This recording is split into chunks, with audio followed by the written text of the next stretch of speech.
እንታይ ለው ክርስቶስ ስኻ መምህር መምህር ከንኻሲ እዚ ላይ ትፈልጥን ያ መምህር ነይሩ ብዓፀጋ ከዓ እዩ ነይሩ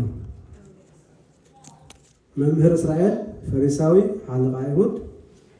ሃብታም እውን ነይሩ እቲ ንጎይታ መቃብር ክገዝእ ከሎ ብክቡር ዋጋ እዩ ዓዲምዎ ኩሉ ፍልጠትን ስልጣን እናሃለዎ ኣብ ውሽጢ ግን ናይ ሓቂ ፅምኢ ነበሮ ሓቂ ንምድላይ ከዓ ብለይቲ ናብ መን ከይዱ ናብ ጎይታናን መድሓኒናን ኢየሱስ ክርስቶስ ከይዱ ስለምንታይ ብለይቲ ከይዱ ፍርሕሰብ ነበሮ ምክንያቱ ኣብቲ ሰዓት እቲ ምስ ክርስቶስ ዝተራኸበ ብቐጣይ ይስጎ ካብቲ ቤተ ኣቕስታይ ካለ ከዓ እሱ መምህር ተባሂልና ዝፀውዐ ሲ ኣብ ትሕቲ እቲ ወዲ ፀራቢ እናበሉ ዝፅውዕዎ ጎይታ ኮፍ ኢሉ ክምሃር እውን ኣብቲ እዋን እቲ ተባዕታይ ነበረን እቶም መተርጉማን ኣቦታት ከዓ ናይ ወንጌል እንታይ ብሎ ብፀልማት ምኻዱ ሲ እቲ ዝነበሮ ግዜ ናይ ፀልማት እዋን ስለ ዝነበረ ብፀልማት ከይዱ ፀልማቱ ብክርስቶስ ክበርሃሉ ስለዚ ንቀዲሞስ ናብ ሓቂ ንምድላይ ግዜን ቦታን ከይከልኦ ፀልማት ከይገደቦ ናብ ክርስቶስ ጎይታና ከደ እምበር ንቀዲሞስ ድሕሪ ምኻዱ እንታይ ኮይኑ ተጣባቂ ኮይኑ ወንጌል ዮሃንስ ምዕራፍ 7 ፍቅዲ 51 ዘለና ንሪእናዮ ንክርስቶስ እንታይ ክገብረልና ንርኢ ክከላኸለሉ ከሎ እቶም ኣይሁድ ብዘይ ዝኾነ ነገር ክፈርዎ ክብሉ ከለው ንሕግናሲ ንሰብ ጉዳዩ ከይተሰምዐ ዶኹም ገብሩ እዮም ብምባል እንታይ ገይርዎም መጉይትዎ ካልኣይ ከዓ እንታይ ኮይኑ ናይ መስቀል ሃዋርያ ከዓ ኮይኑ እዩ ኩሎም ኣብቲ ዝሃደሙሉ እቲ ብለይቲ ዝኸይድ ዝነበረ ኒቆዲሞስ ብጋህዲ ኣብቲ መስቀል ጎይታ ንጎይታ መድሓኒና ኢየሱስ ክርስቶስ ካብ መስቀል ንምውራድ ብትብዓት ናይ ህዳውያን ከይዱ ዝሓተተ እዩ ነዚ ከዓ ኣካል ክርስቶስ ንምቕባል በፅዐ ከዓ ስለዚ ኣብ ቅዳሴና ኣብ ክልተ ሰለስተ ቦታ ንዝክሮ ኢና ሓደ እንታይ ንብል ዮሴፍ ኒቆዲሞስ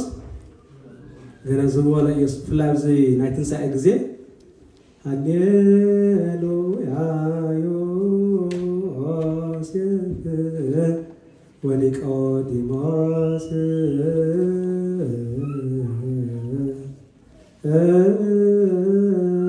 ገነዝብዎ ለኢየሱስ እንዳበልና ብዛዕባ ናይ ጎይታ ምግናዙ ክዝክር ከለና ንስኡ ከዓ ኒቆዲሞስን ዮሴፍ በዓል ኣርማትያስ ይዝከሩ ማለት እዩ ካልእ ኩሉ ግዜ እዚ ግዜ ትንሳኤ እዩ ካልእ ግን ዋላ ሎማዓንቲ ከይተረፈ ዝበልናዮ ግን እቲ ካህን ከምቲ ዮሴፍን ኒቆዲሞስን ብልብሲ ሰንዱናት ዝገነዙኻ ዝሰመርካሎ ከምኡ ስመረልና እንዳበልና ኣብቲ ቅዳሴና ነቲ መቃብር ጎይታ ክንከፍቱ ከለና ወይ በቲ መቃብር ዝምሰል ጠረጴዛ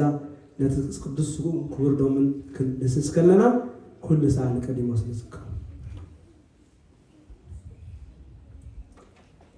ጎይታና እምበኣረይ ንኒቆዲሞስ እንታይ ምሂርዎ ብዛዕባ ዳግም ምውላድ ምስጢረት እንከፅቦ ኣለዋ ኢየሱስ ከዓ ሰብ ከም ብሓድሽ ዳግም ተይተወልደ ናብ መንግስቲ ኣምላኽ ክሪኣ ከም ዘይክእል ብሓቂ ብለካ ኣለኹ ናይ ኒቆዲሞስ ኣማፃ እንታይ ይመስለኩም ንስኻሲ መምህር ከምዝኾን ወዲ ኣምላኽ ከምዝኾንካ ዝኽእል ጀካ ካብ ኣምላኽ ዝመፀ ካልእ ክገብሮ ዝኽእል ከምዘየለስ እናበለ ክገብሮ ከሎ ክርስቶስ ግን ቀጢል ናብቲ ክስታይ ይኣት እዩ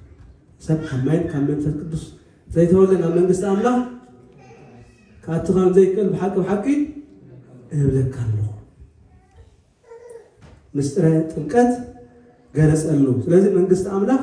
ብስጋዊ ልደት ዘይኮነ ብመንፈሳዊ ልደት ከም ትውረስ እንታይ ገይርዎ ምሂርዎ ማለት እዩ ብስጋዊ ልደት ዘይኮነት ብመንፈሳዊ ልደት ከም ትውረስ ኣይሁዳውያን እንታይ እዮም ንብሎ ዝምልክሑ ነይሮም ንሕና ደቂ ኣብርሃም ኢና ኣብ أبوين عاي قدوس خوني خيري أنا خوني قدوس لزي كوني جنا أبوي قدوس لزي كوني أنا من قصة أملاك قوات كلهم تمن قصة أملاك بتاناتي مؤمن بتاناتي مقرب بتاناتي مهلا بتاناتي مولد بتاناتي محدث يا تلكع لازم نقدمه ستاجل الويتا مسترى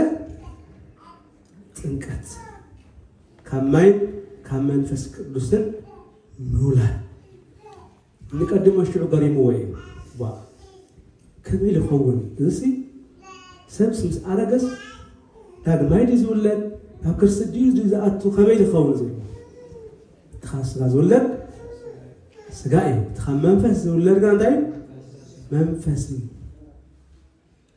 نقدر نقرأكم قاعدة أمس ما يسمع نقرأكم كده هم يربط أمي كنت ما كلنا بتزرع ماي بتزرع كهن بتزرع أجرجلوت زي الرأس أقام من تسكدوس نقبل مالتي زي الرأول النت نركب مالتي نمعمق أملاك بس حس خلصي من الليل إسحاق أملاك سخمر مرو مع مغفلته زدارته زيج عفو زين سفحو زين وحاته خبله زخل ولا حاجة يلا بإننا تكنا نجزاء الرياض بمنتهى الرياض نجزاء بمنتهى الرياض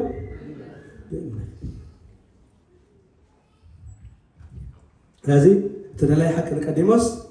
نابتي مستلطن قاس مرحف دقه رخبه ማለት ካለ አብታው ወንጌል ሳውር መስበልና ታይዝ ብሎ ክርስቶስ زعفها فور أملاخ الزارو أملاخ بتحرود زعمنا كله نزل على يتكرر بر كيت أفسي العالم كساع كندزي فكر نعين نعهم ساع كندزي تقبلنا فكر أخبرنا صوّعنا كفيل الله سلين لهم يستخف له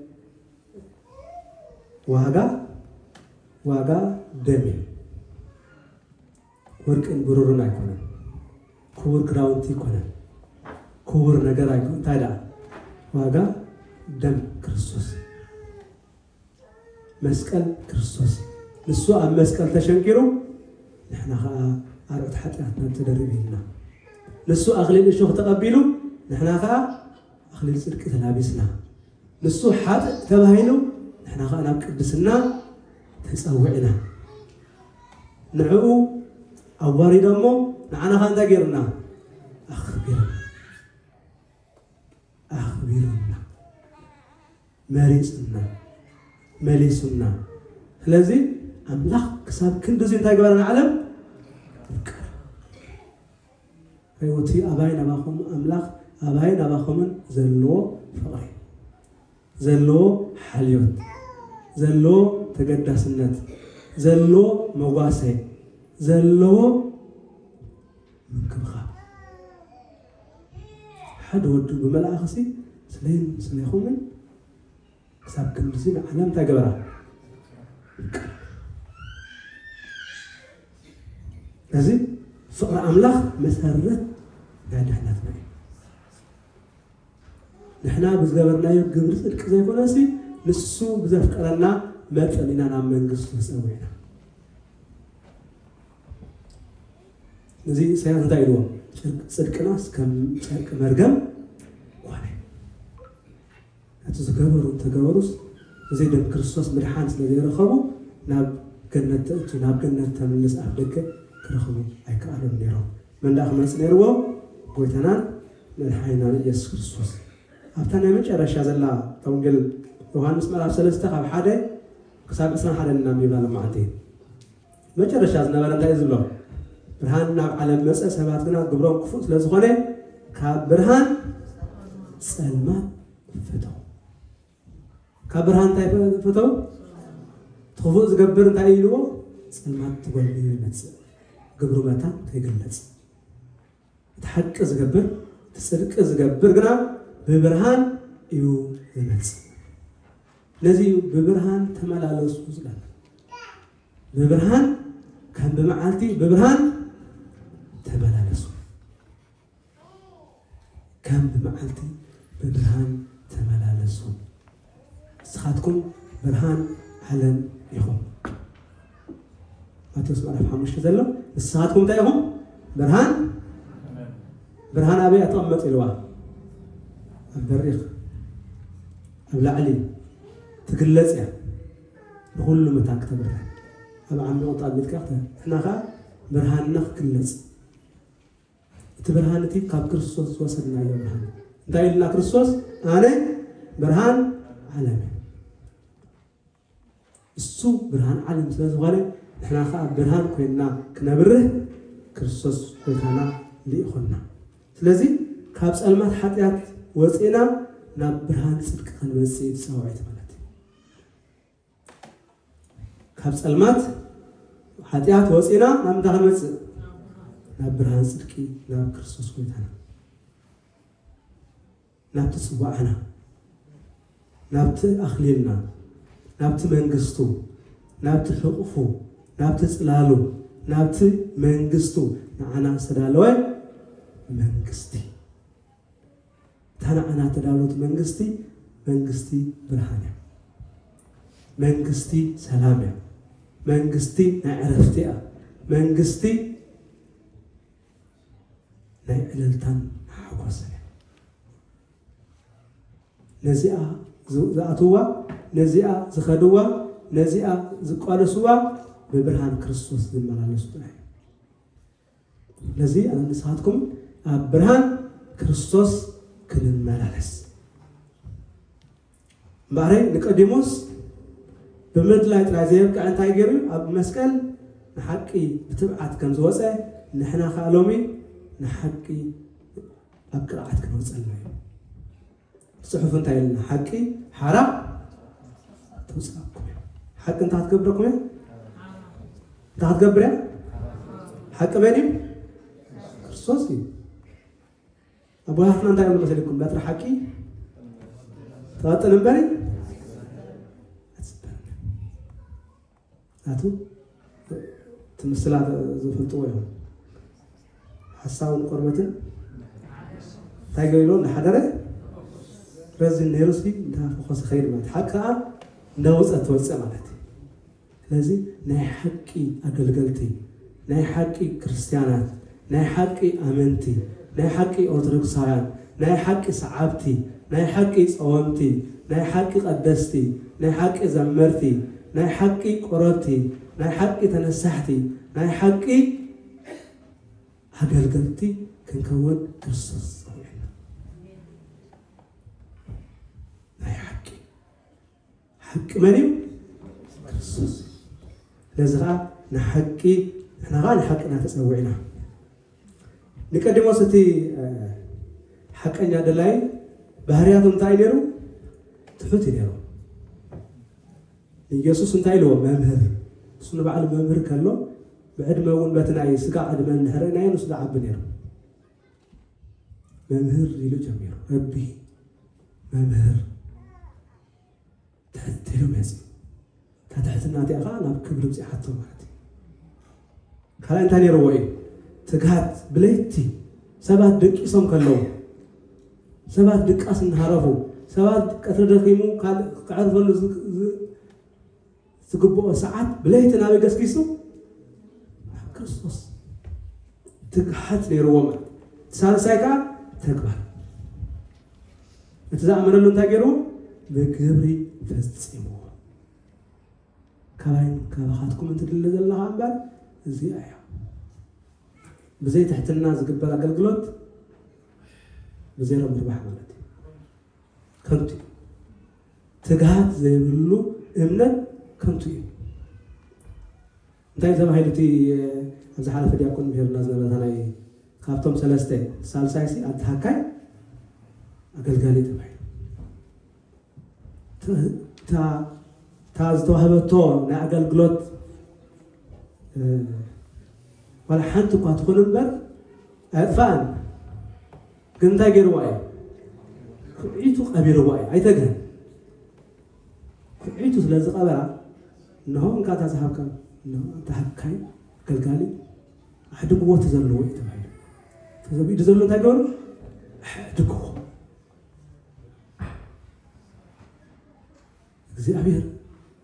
እቶም ካልኦት ግና ኩስኾም ከለና ንርኢ ስለዚ ናይ ትህኪት ኣምላኽ ኣይኮነን ኣምላኽ ናይ ትግሃት ኣምላኽ ናይ ትሕትና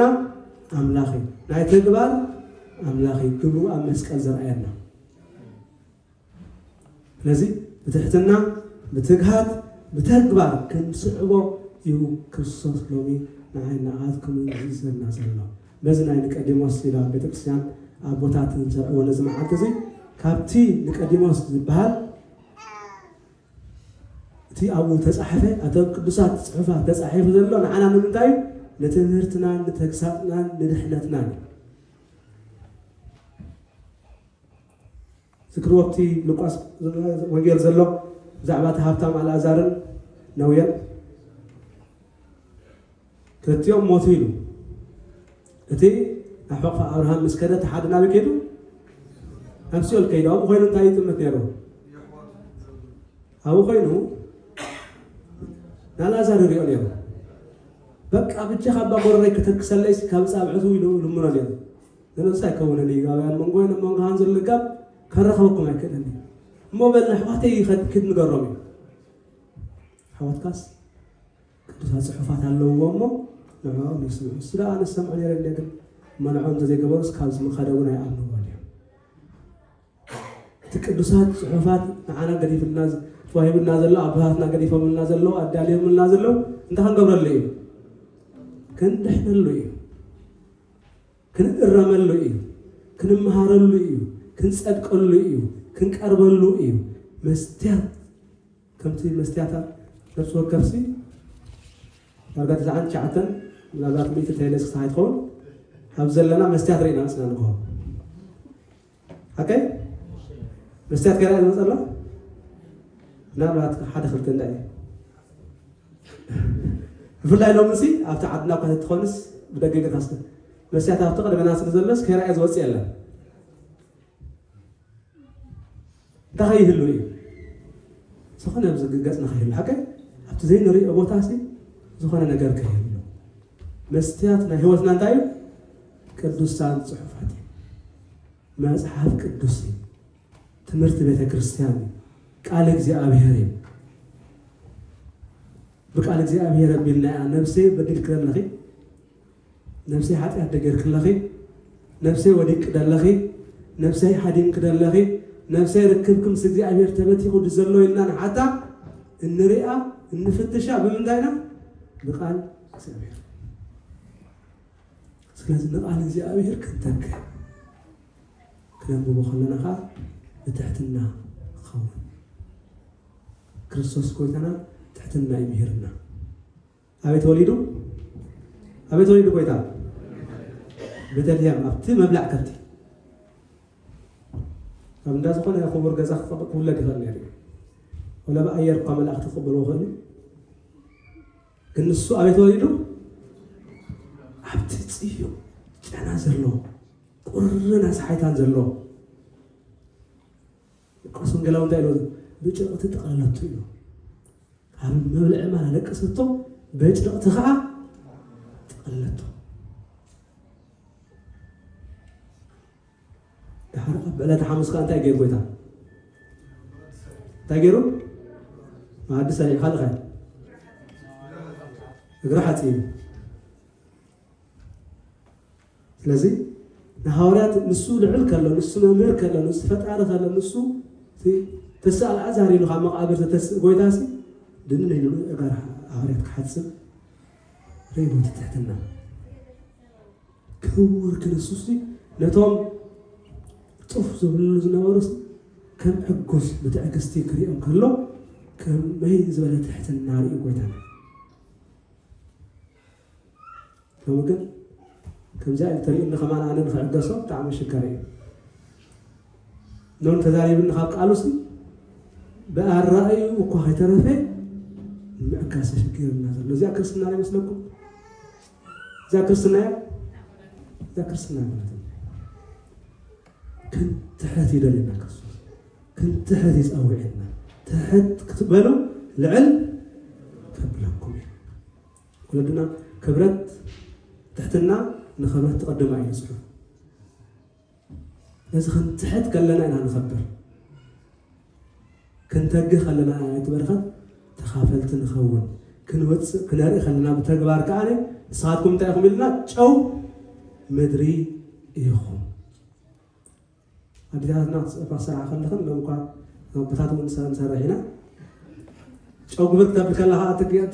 تلون زي بلان تعمل حاجة تتشو مساعته أبو ذا كذا الأمبر تتشو الحزيات ولا أبو الحين لو تكبس على كاني لذلك نحن أبزن نبردنا بكريستنا تي كم تشو كنا خن مكر الحزيك إلنا كريستياني مبالنا ترح وغيرنا لذلك كريستنا بتجبر كنا مسكرو كنا رئيو كنا مسكر يعني هستلم برهانكم هك المسب يبرح استخدمكم شو مدري يهم شو كأنت زي ما كأنت عايز غن يدور به هذا يسرح أنت حاجة بالك كريستوس كم مدري يدهنا إحنا شو مدري خوينا كم نكر زي ما يرسلك ودقفنا لازم بعري كم نك أدمس بتحتنا نقويتا كندلي يساويت خاب مستراو دك مزامرتها نابكلوس أت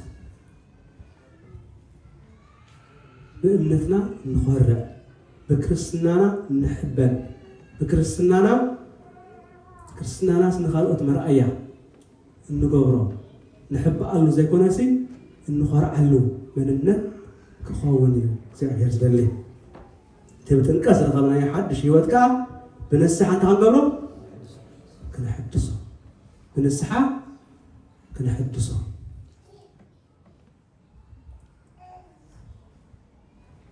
إذا السحاب جذب تتخون نالات بزحات بالكم ما يكون تخون يعني وجزاكم ما يكون